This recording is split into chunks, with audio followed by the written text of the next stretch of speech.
Well, harvest is a time when farmers across the state are moving tractors and combines to and from fields, often using public and private railroad crossings. Federal Railroad Administration officials reported nearly 30 train accidents between January of 2013 to July of 2014 right here in Louisiana. That most recent one, Kristen, happened in Mer Rouge just 3 weeks ago. Twyla's AJ Sabine now shows us how Operation Lifesaver and Union Pacific have partnered to teach others how to look, listen, and live.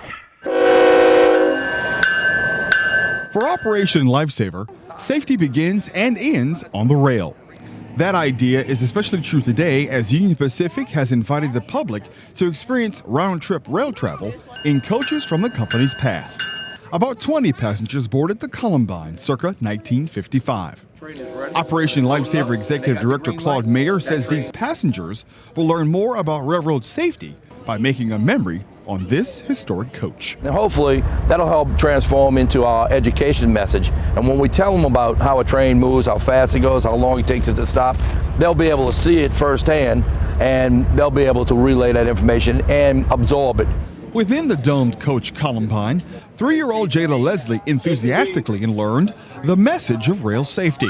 There, along with her grandfather William and great-grandmother Gigi, Jayla marveled at a brief change of direction. We're going backwards. I know. Isn't that cool? She's only 3 by the time she's 5. So I thought we were going to go that way. Me too. They switched it up on us. Now we're going that way. Yeah, we're going both ways. We're going that way. yes, we went both ways, right?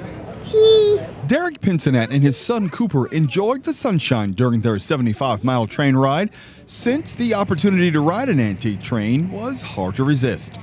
However, the underlying message of safety wasn't lost along the way. It's important not to bypass, crossing signals and stuff like that, because, your life is at stake. So, it's important to obey the rules and whatnot, and trains can't stop that fast. So they're not going to stop for you. You have to stop for them. That advice is especially true around the farm, where passive or non-electronic crossings could divide farms and fields. And there are a lot in the farmlands, and you have a lot of private crossings as well, so you're not going to have lights or gates.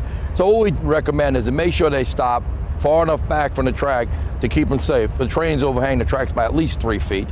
So we want to make sure to stop far enough back to keep themselves safe, but have a clear vision, clear line of sight in both directions to make sure that no train is coming. And if they see a train coming, please wait for it. It's hard to judge the speed of a moving train.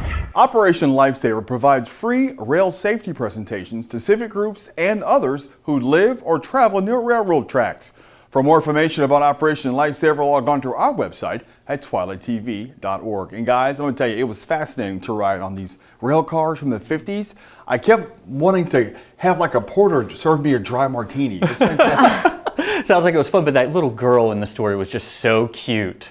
Guys, precious. You just want to hug her. I mean, she was just amazing. She was like a little spark plug, and she was like pointing to the egrets and the sugarcane. It was fantastic. I know my son Luke would have gone nuts. He's on a big Thomas the Tank Engine kick right now, so one day I'll have to take him on a train. It's always next year. Always next year. Thank you very much, AJ Sabine. Well, still to come on This Week in Louisiana Agriculture. A spooky countdown focused on what has become a $7 billion a year industry.